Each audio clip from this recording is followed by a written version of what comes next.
આજે આપણે પાણીપુરીના 5 અલગ અલગ ફ્લેવરના પાણી બનાવવાના છીએ। પાણીપુરીની રેસીપી મેં તમારી સાથે ઓલરેડી આગળ શેર કરેલી છે, પણ આજે આપણે તેના અલગ અલગ ફ્લેવરના પાણી બનાવવાના છીએ। તો ચાલો કેવી રીતે બનાવવા એ જોઈ લઈએ।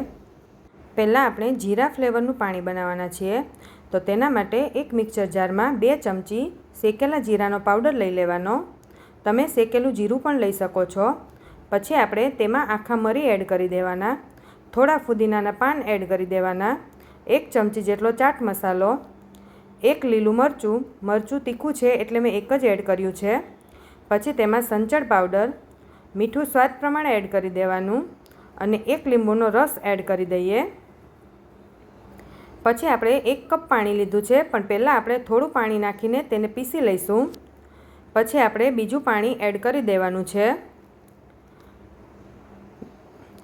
આ રીતે જીરા ફ્લેવરનું પાણી આપણું તૈયાર થઈ ગયું છે અને તેમાં આપણે બીજો 1 કપ પણ પાણી એડ કર્યું છે। હવે આપણે તેને ગાળી લેવાનું છે। આ રીતે આપણે પાણી ગાળી લીધું છે, તો જીરા ફ્લેવરનું પાણી તૈયાર થઈ ગયું છે, તો તેને આપણે ફ્રીઝમાં મૂકી દઈએ। હવે આપણે હિંગ ફ્લેવરનું પાણી બનાવવાના છીએ, તો તેના માટે 1 ચમચી હિંગ, 2 ચમચી જેટલો ગોળ, 1 લીંબુનો રસ, પછી આપણે તેમાં 1 ચમચી જેટલો ચાટ મસાલો એડ કરી દઈશું, સંચળ પાવડર થોડો એડ કરી દઈશું અને મીઠું સ્વાદ પ્રમાણે એડ કરી દેવાનું છે।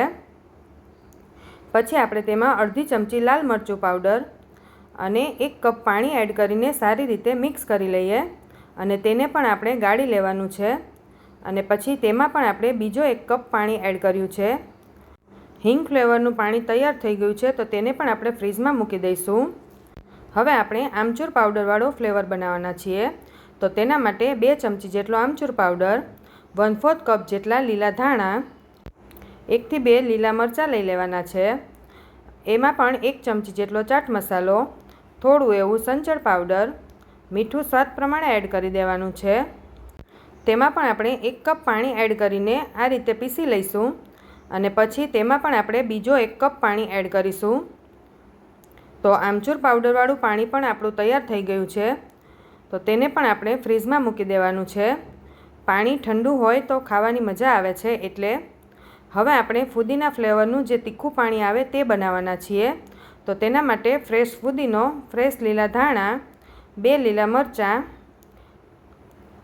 થોડો આદુનો ટુકડો એડ કરી દેવાનો।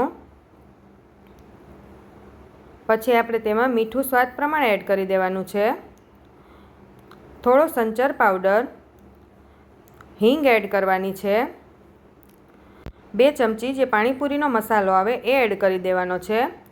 અને આ પાણી થોડું ખાટું અને તીખું હોય તો વધારે ભાવે છે, એટલે 2 લીંબુના રસ એડ કરી દેવાના અને તેમાં આપણે પહેલાં 1 કપ પાણી નાખીને પીસી લેવાનું છે। પછી આપણે તેમાં બીજો 1 કપ પાણી એડ કરીશું, તેને પણ આપણે ગાળી લેવાનું છે।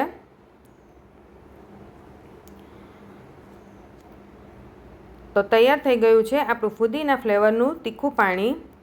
અને મીઠા પાણીની રેસીપી મેં ઓલરેડી તમારા બધા સાથે શેર કરેલી છે, તેની લિંક હું ડિસ્ક્રિપ્શન બોક્સમાં આપી દઈશ।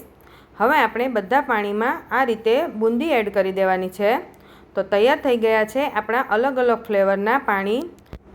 આ રીતે આપણી પાણીપુરી તૈયાર થઈ ગઈ છે અને અલગ અલગ ફ્લેવરના પાણી બનાવવા પણ એકદમ સહેલા છે ને, જોઈને જ ખાવાનું મન થઈ જાય તેવી પાણીપુરી।